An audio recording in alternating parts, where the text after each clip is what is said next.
ನಮಸ್ಕಾರ, ಎಲ್ಲರಿಗೂ Kuvempu academy YouTube ಚಾನಲ್ಗೆ ಸ್ವಾಗತ. ಯಾರಾದರೂ ಹೊಸದಾಗಿ ನಮ್ಮ ಚಾನಲನ್ನು ವೀಕ್ಷಿಸ್ತಾ ಇದ್ದರೆ ಸಬ್ಸ್ಕ್ರೈಬ್ ಮಾಡಿ, ಹಾಗೆ ಬೆಲ್ಲೈಕನನ್ನು ಪ್ರೆಸ್ ಮಾಡಿ. ನಾವು ಫೆಬ್ರವರಿ ತಿಂಗಳ ಪ್ರಚಲಿತ ಘಟನೆಗಳ ಕುರಿತಾಗಿ ಕೆಲವು ಪ್ರಶ್ನೆಗಳ ಮುಖಾಂತರ ನೋಡೋಣ. ಮೊದಲನೆಯ ಪ್ರಶ್ನೆ ಹೀಗಿದೆ: ಇತ್ತೀಚೆಗೆ ಭಾರತದ ಮೇಲೆ ಯಾವ ದೇಶವು ಸೈಪರ್ಮೆಥ್ರಿನ್ ಮೇಲೆ ಸುರಿ ವಿರೋಧಿ ಸುಂಕವನ್ನು ವಿಧಿಸಿದೆ? Option A USA, option B Russia, option C China, option D Japan. ಸರಿಯಾದಂತಹ ಉತ್ತರ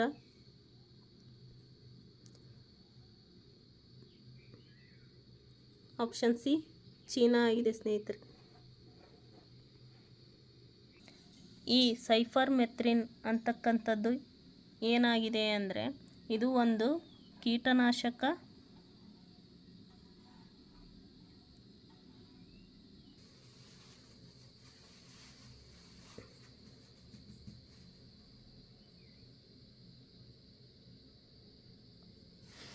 ಈ ಸೈಪರ್ಮೆಥ್ರಿನ್ ಅಂತಕ್ಕಂಥದ್ದು ಒಂದು ಕೀಟನಾಶಕ ವಸ್ತುವಾಗಿದೆ.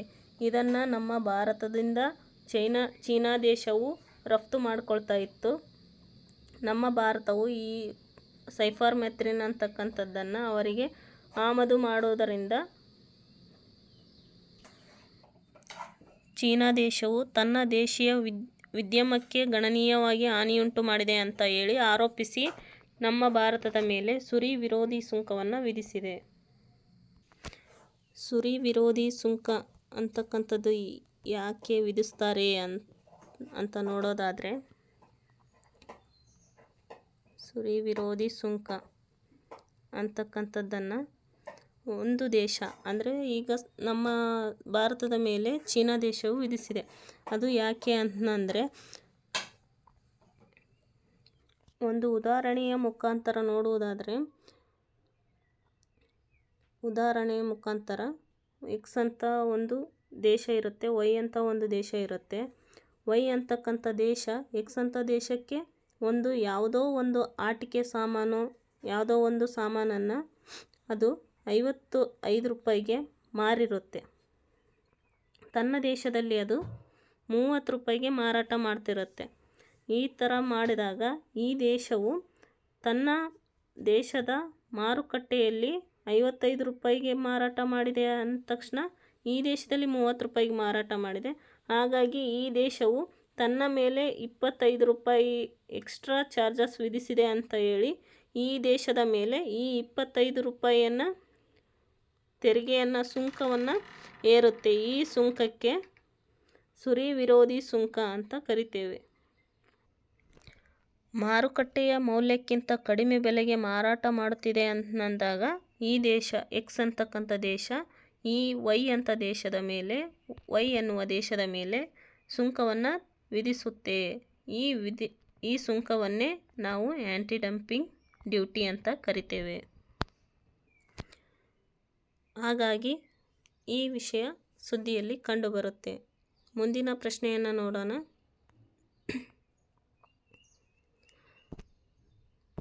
ಇತ್ತೀಚೆಗೆ ಯಾವ ದೇಶವು WHOನಿಂದ ಹೊರಬರಲು ಪ್ರಸ್ತಾವನೆಯನ್ನು ಸಲ್ಲಿಸಿದೆ? Option A China, option B America, option C Africa, option D Congo ಗಣರಾಜ್ಯ. ಸರಿಯಾದಂಥ ಉತ್ತರ ಆಪ್ಷನ್ ಬಿ ಅಮೇರಿಕಾ ಆಗಿದೆ ಸ್ನೇಹಿತರೆ.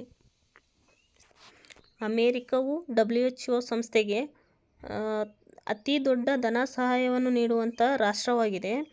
ಈ ರಾಷ್ಟ್ರವು ಈಗ ಒಂದು ನಿರ್ಧಾರವನ್ನು ತೆಗೆದುಕೊಂಡಿದೆ. ಅದು ಏನಪ್ಪ ಅಂದರೆ, WHOನಿಂದ ನಾವು ಹೊರಬರ್ತೇವೆ ಅಂತಕ್ಕಂಥ ಹೇಳಿಕೆಯನ್ನು ಆ ದೇಶದ ಅಧ್ಯಕ್ಷರಾದಂಥ ಡೊನಾಲ್ಡ್ ಟ್ರಂಪ್ ರವರು ಘೋಷಣೆಯನ್ನು ನೀಡುವ ಮೂಲಕ WHOಗೆ ಪ್ರಸ್ತಾವನೆಯನ್ನು ಸಲ್ಲಿಸಿದ್ದಾರೆ.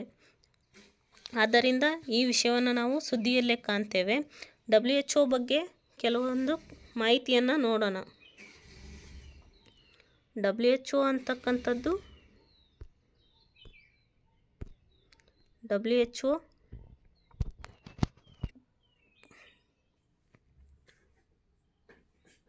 ಏಪ್ರಿಲ್ 7, 1948ರಲ್ಲಿ ಇದರ ಸ್ಥಾಪನೆಯಾಗುತ್ತೆ. ಇದರ ಹೆಡ್ ಕ್ವಾರ್ಟರ್ ಬಂದು ಮುಖ್ಯ ಕೇಂದ್ರ ಕಚೇರಿ ಜಿನೇವಾದಲ್ಲಿ ಇದೆ. ಇದರ ಒಟ್ಟು ಸದಸ್ಯ ರಾಷ್ಟ್ರಗಳು ಎಷ್ಟಿದ್ದಾವೆ ಅಂದರೆ 194 ಸದಸ್ಯ ರಾಷ್ಟ್ರಗಳನ್ನು ಕಾಣ್ತೇವೆ. ಇದು ಒಂದು ವಿಶ್ವಸಂಸ್ಥೆಯ ವಿಶೇಷ ಸಂಸ್ಥೆಯಾಗಿದೆ. ಇದು ವಿಶ್ವ ಆರೋಗ್ಯ ಸಂಸ್ಥೆಯ ಅಂತಾರಾಷ್ಟ್ರೀಯ ಸಾರ್ವಜನಿಕ ಆರೋಗ್ಯ ವಿಷಯಗಳ ಮೇಲೆ ಜವಾಬ್ದಾರಿಯನ್ನು ಹೊಂದಿರತಕ್ಕಂಥ ಒಂದು ವಿಶೇಷ ಸಂಸ್ಥೆಯಾಗಿದೆ.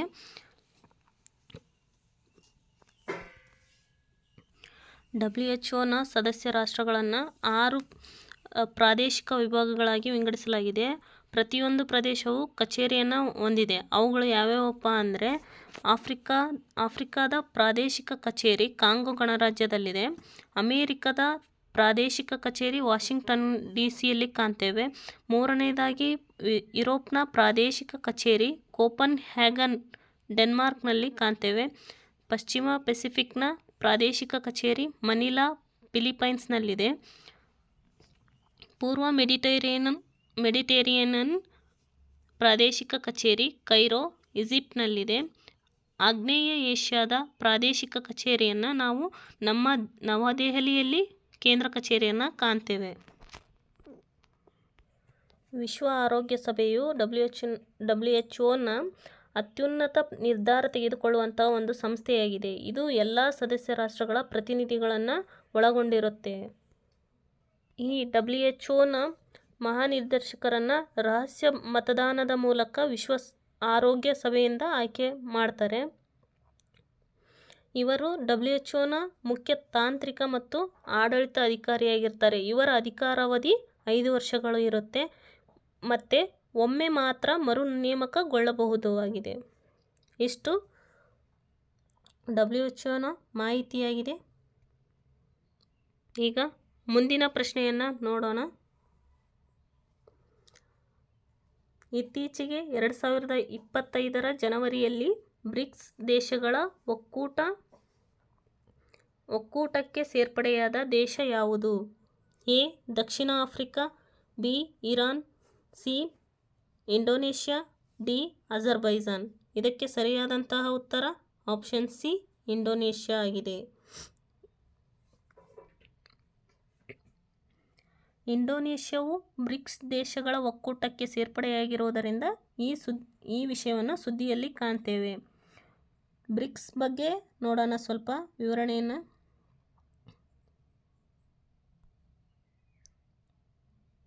ಬ್ರಿಕ್ಸ್ ಅಂತಕ್ಕಂಥದ್ದು ಮೊದಲನೆಯದಾಗಿ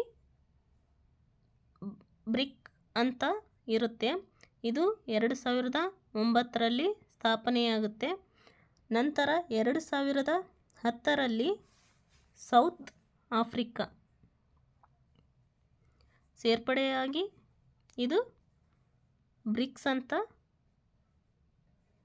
ಹೆಸರು ಪಡೆಯುತ್ತೆ. ಇದರ ಮುಖ್ಯ ಕಚೇರಿಯನ್ನು ನಾವು ರಿಯೋ ಡಿ ಜನವರಿಯಲ್ಲಿ ಕಾಣ್ತೇವೆ.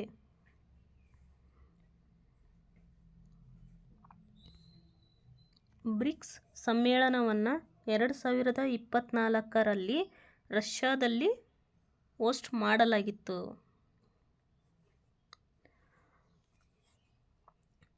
ರಷ್ಯಾದ ಕಜಾನ್ನಲ್ಲಿ ಸಮ್ಮೇಳನವನ್ನು ನಡೆಸಲಾಗಿತ್ತು. ಈ 2025ರಲ್ಲಿ ಬ್ರೆಜಿಲ್ನ ರಿಯೋ ಡಿ ಜನವರಿಯಲ್ಲಿ ನಡೆಸಬೇಕಂತ ಘೋಷಣೆ ಮಾಡಲಾಗಿದೆ. ಜುಲೈ 6 ಮತ್ತು 7ರಲ್ಲಿ ನಡೆಸಬೇಕಂತ ಬ್ರೆಜಿಲ್ ಗೌರ್ಮೆಂಟ್ ಅನೌನ್ಸ್ ಮಾಡಿದೆ. ಬ್ರಿಕ್ಸ್ನ ಹೆಡ್ ಕ್ವಾರ್ಟರ್ ಶಾಂಘೈನಲ್ಲಿ ಕಾಣ್ತೇವೆ. ಚೀನಾದ ಶಾಂಘೈನಲ್ಲಿ ಇದೆ. 2020ರಲ್ಲಿ ಹೊಸದಾಗಿ ಬ್ರಿಕ್ಸ್ ಸಂಘಟನೆಗೆ ಸೇರಿರ್ತಕ್ಕಂಥ ದೇಶಗಳು ಯಾವ್ಯಾವು ಅಂದರೆ ಇರಾನ್, ಈಜಿಪ್ಟ್, ಇಥಿಯೋಪಿಯಾ ಮತ್ತು UAEಗಳಾಗಿವೆ. ಇನ್ನು ಸೌದಿ ಅರೇಬಿಯಾವನ್ನು ಈ ಗುಂಪಿಗೆ ಆಹ್ವಾನಿಸಲಾಗಿದೆ. ಆದರೆ ಇನ್ನು ನಿರ್ಧಾರವನ್ನು ಪ್ರಕಟಿಸಿಲ್ಲ. ಪ್ರಸ್ತುತ ಸದಸ್ಯತ್ವ ಹೊಂದಿರತಕ್ಕಂಥ ರಾಷ್ಟ್ರಗಳು ಯಾವ್ಯಾವು ಅಂದರೆ ಬ್ರೆಜಿಲ್, ರಷ್ಯಾ, ಭಾರತ, ಚೀನಾ, ದಕ್ಷಿಣ Africa, Iran, Egypt, Ethiopia, UAE ಮತ್ತು ಹೊಸದಾಗಿ ಇಂಡೋನೇಷ್ಯಾವನ್ನು ಸೇರಿರೋದನ್ನು ನಾವಿಲ್ಲಿ ಕಾಣ್ತೇವೆ. ಆದ್ದರಿಂದ ಈ ವಿಷಯವನ್ನು ಸುದ್ದಿಯಲ್ಲಿ ಕಂಡುಬಂದಿದೆ. ಈಗ ಮುಂದಿನ ಪ್ರಶ್ನೆಯನ್ನು ನೋಡೋಣ. ಭಾರತದಲ್ಲಿನ ಎಷ್ಟು ಬೀಚ್ಗಳು ಬ್ಲೂ ಫ್ಲಾಗ್ ಪ್ರಮಾಣಪತ್ರವನ್ನು ಪಡೆದಿವೆ? Option A 11, option B 12, option C 13, option D 14. ಇದಕ್ಕೆ ಸರಿಯಾದಂಥ ಉತ್ತರ ಆಪ್ಷನ್ ಸಿ 13 ಆಗಿದೆ. ಭಾರತದಲ್ಲಿನ ಬೀಚ್ಗಳು 13 ಬೀಚ್ಗಳು ಬ್ಲೂ ಫ್ಲಾಗ್ ಸರ್ಟಿಫಿಕೇಟನ್ನು ಪಡೆದಿದ್ದಾವೆ. ನಮ್ಮ ಭಾರತದಲ್ಲಿ ಬ್ಲೂ ಫ್ಲಾಗ್ ಸರ್ಟಿಫಿಕೇಟನ್ನು ಪಡೆದಿರ್ತಕ್ಕಂಥ ಬೀಚ್ಗಳನ್ನು ನಾವು ಈ ಮ್ಯಾಪ್ನ ಮುಖಾಂತರ ನೋಡ್ಬೋದು. ಈ ಬ್ಲೂ ಫ್ಲಾಗ್ ಸರ್ಟಿಫಿಕೇಟ್ ಅನ್ನತಕ್ಕಂಥದ್ದನ್ನು ಯಾಕೆ ಕೊಡ್ತಾರೆ ಅಂದರೆ ಬೀಚ್ಗಳ ಸುತ್ತ ಪರಿಸರ ಸ್ನೇಹಿ ಮತ್ತು ಸ್ವಚ್ಛ ಸಮುದ್ರ ತೀರಗಳ ಜಾಗೃತಿಕ ಮನ್ನಣೆಯನ್ನು ಹೊಂದಿರತಕ್ಕಂಥದ್ದನ್ನು ಗುರುತಿಸಿ ಈ ಪ್ರಮಾಣ ಪತ್ರವನ್ನು ನೀಡ್ತಾರೆ.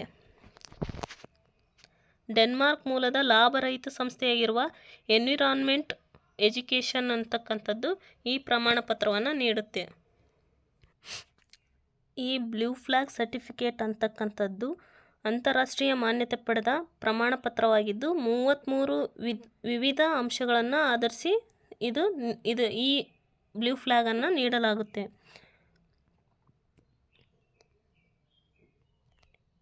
ಒಡಿಶಾದ ಕಡಲ ತೀರದಲ್ಲಿ ಇರ್ತಕ್ಕಂಥ ಒಡಿಶಾದ ಕೊನಾರ್ಕ್ ಪುರಿ ಬೀಚ್ ಅಂತಕ್ಕಂಥದ್ದು ಏಷ್ಯಾದ ಮೊದಲ ಬ್ಲೂ ಫ್ಲಾಗ್ ಪ್ರಮಾಣಪತ್ರವನ್ನು ಪಡೆದಿರ್ತಕ್ಕಂಥ ಬೀಚ್ ಎನಿಸ್ಕೊಂಡಿದೆ.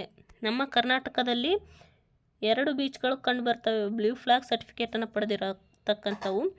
ಒಂದನೇದು ಕಾಸರಗೋಡು ಬೀಚು, ಎರಡನೆಯದು ಪಡುಬಿದ್ರಿ ಬೀಚ್. ಒಂದು ಬೀಚ್ ಈ ಬ್ಲೂ ಫ್ಲಾಗ್ ಸರ್ಟಿಫಿಕೇಟನ್ನು ಪಡಿಬೇಕಾದ್ರೆ 33 ವಿಧದ ಅಂಶಗಳನ್ನು ಆಧರಿಸಿ ಬ್ಲೂ ಫ್ಲಾಗ್ ಸರ್ಟಿಫಿಕೇಟನ್ನು ನೀಡ್ತೇವೆ. ಅದರಲ್ಲಿ ಕೆಲವೊಂದನ್ನು ನಾವು ಇಲ್ಲಿ ನೋಡೋಣ. ಪರಿಸರ ಶಿಕ್ಷಣ ಹಾಗೂ ಮಾಹಿತಿಯ ಬಗ್ಗೆ ಆ ಬೀಚ್ ಹೊಂದಿರಬೇಕು. ಎರಡನೆಯದಾಗಿ ಸ್ನಾನದ ನೀರಿನ ಗುಣಮಟ್ಟ ಒಳ್ಳೆಯ ರೀತಿಯಲ್ಲಿ ಇರಬೇಕು. ಮೂರನೆಯದಾಗಿ ಪರಿಸರ ನಿರ್ವಹಣೆಯನ್ನು ಈ ಬೀಚ್ಗಳು ಹೊಂದಿರಬೇಕು. ನಾಲ್ಕನೆಯದಾಗಿ ಬೀಚ್ಗಳ ಸಂರಕ್ಷಣೆ ಹಾಗೂ ಅಲ್ಲಿನ ಸುರಕ್ಷತೆಯನ್ನು ಹೊಂದಿರತಕ್ಕಂಥ ಬೀಚ್ಗಳಾಗಿದ್ದರೆ ಮಾತ್ರ ಆ ಬೀಚ್ಗಳಿಗೆ ಬ್ಲೂ ಫ್ಲಾಗ್ ಸರ್ಟಿಫಿಕೇಟನ್ನು ನೀಡ್ತಕ್ಕಂಥದ್ದು. ಇಷ್ಟು ನೀಲಿ ಧ್ವಜ ಪ್ರಮಾಣೀಕರಣದ ಒಂದು ಮಾಹಿತಿಯಾಗಿದೆ. ಮುಂದಿನ ಪ್ರಶ್ನೆಯನ್ನು ನೋಡೋಣ.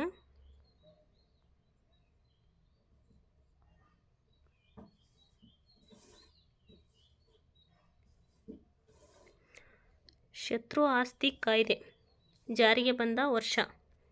Option A 1968, option B 1979, option C 1976, option D 1978.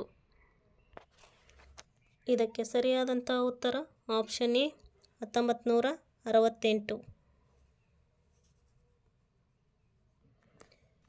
ಈ ಶತ್ರು ಆಸ್ತಿ ಕಾಯ್ದೆ ಅಂತಕ್ಕಂಥದ್ದು ಯಾಕೆ ಜಾರಿಗೆ ಬರುತ್ತೆ ಅಂತಂದರೆ ಮೊದಲನೆಯದಾಗಿ ಈ ಶತ್ರು ಆಸ್ತಿ ಅಂತಕ್ಕಂಥದ್ದು ಏನಪ್ಪ ಅಂದರೆ ಯುದ್ಧಗಳು ಮತ್ತು ಸಂಘರ್ಷಗಳ ಸಮಯದಲ್ಲಿ ಶತ್ರು ರಾಷ್ಟ್ರಗಳಿಗೆ ಅಂದರೆ ಉದಾಹರಣೆಗೆ ಪಾಕಿಸ್ತಾನ ಮತ್ತು ಚೀನಾ ಏನಿದಾವಲ್ಲ ಇಂಥ ರಾಷ್ಟ್ರಗಳಿಗೆ ವಲಸೆ ಹೋದ ವ್ಯಕ್ತಿಗಳು ಏನು ಬಿಟ್ಟೋಗಿರ್ತಾರಲ್ಲ ಅಂತಹ ಆಸ್ತಿಗಳನ್ನು ಭಾರತ ಸರ್ಕಾರವು ವಶಪಡಿಸಿಕೊಳ್ಳುತ್ತೆ. ಇದಕ್ಕೆ ನಾವು ಶತ್ರು ಆಸ್ತಿ ಅಂತ ಹೇಳ್ತೇವೆ. ಈ ಶತ್ರು ಆಸ್ತಿಯನ್ನು ಅಕ್ಯುಪೈ ಮಾಡ್ಕೊಳ್ಳೋಕ್ಕೋಸ್ಕರನೇ ಅಂದರೆ ಬಿಟ್ಟು ಹೋದಂಥ ಆಸ್ತಿಗಳನ್ನು ನಾವು ಭಾರತ ದೇಶದ ಆಸ್ತಿಗೆ ಸೇರ್ಪಡೆ ಮಾಡಿಕೊಂಡು ಈ ಆಸ್ತಿಗಳನ್ನು ಶತ್ರು ಆಸ್ತಿ ಅಂತ ಕನ್ಸಿಡರ್ ಮಾಡ್ತೇವೆ. ಹೆಚ್ಚಿನ ಶತ್ರು ಆಸ್ತಿಗಳನ್ನು ಉತ್ತರ ಪ್ರದೇಶ, ಪಶ್ಚಿಮ ಬಂಗಾಳ ಮತ್ತು ದೆಹಲಿಯಲ್ಲಿ ಕಾಣ್ತೇವೆ. ಈ ಶತ್ರು ಸ್ವತ್ತುಗಳನ್ನು ಅಂದರೆ ಶತ್ರು ಆಸ್ತಿ ಸ್ವತ್ತುಗಳನ್ನು ಶಾಶ್ವತವಾಗಿ ಕಸ್ಟೋಡಿಯನ್ಗೆ ವಹಿಸಲಾಗುತ್ತೆ. ಇವುಗಳನ್ನು ಆನುವಂಶಿಕತೆ ಮತ್ತು ವರ್ಗಾವಣೆಯನ್ನು ನಿಷೇಧಿಸಲಾಗಿದೆ. ಶತ್ರು ಆಸ್ತಿ ಕಾಯ್ದೆ 2017ರಲ್ಲಿ ಮತ್ತೆ ತಿದ್ದುಪಡಿ ಮಾಡಲಾಗುತ್ತೆ. ಕಸ್ಟೋಡಿಯನ್ಶಿಪ್ ವ್ಯಾಪ್ತಿಯನ್ನು ಮತ್ತಷ್ಟು ವಿಸ್ತರಿಸಿದೆ ಅಂತ ಈ ಶತ್ರು ಆಸ್ತಿ ಕಾಯ್ದೆ 2017ರಲ್ಲಿ ಕಂಡುಬರುತ್ತೆ. ಇಷ್ಟು ಇಂದಿನ ತರಗತಿಯಾಗಿತ್ತು. ಇನ್ನೂ ಹಲವಾರು ಪ್ರಶ್ನೆಗಳ ಮುಖಾಂತರ ಮುಂದಿನ ಸಂಚಿಕೆಯಲ್ಲಿ ಭೇಟಿಯಾಗೋಣ. ಇನ್ನಷ್ಟು ಪ್ರಶ್ನೆಗಳನ್ನು ಕುರಿತು ಚರ್ಚೆಯನ್ನು ಮಾಡೋಣ. ಧನ್ಯವಾದಗಳು.